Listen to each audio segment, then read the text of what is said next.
Dobar dan, dragi pčelari. Evo jedan primjer da ubacimo ram građevnjak.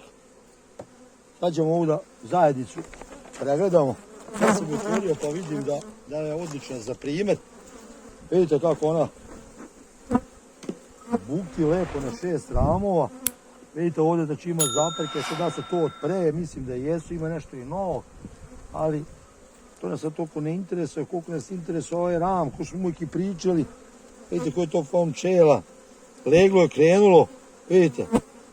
Ovdje nemam potrebe da gledam dalje i ne želim više ni da ne uznemiravam. Već samo ću u ovoj cijeloj priči dodati i ovaj ram građevnjak. Znači ova zajednica je tip top.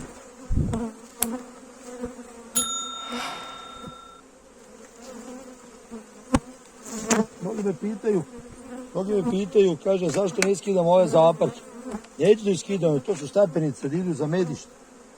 Meni ovdje smetaju, a vidim da ni pčele se ne bune. Tako da, eto, vidjeli ste sad kako sam ja to brzo zarotirao, kad sve ide kako treba.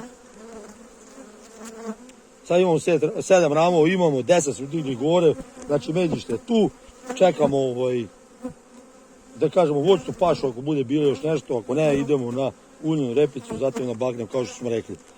Ovo je idealno, znači ovako se očekuje kod svih košnica, čak može da bude taj 5. ram i više sa leglom, ali u suštini to sasvim dovoljno da bi se spojilo sa ram građevnjakom koji smo sad dodali. Znači taj jedan ram će da nestane dok kažete piksle, zato što može da se potroši dosta hrane da bi se on izvukao, a ima na tom ramu, tako da u suštini mi dovodimo znači, u zajednicu u radno raspoloženje i sada čekamo samo med.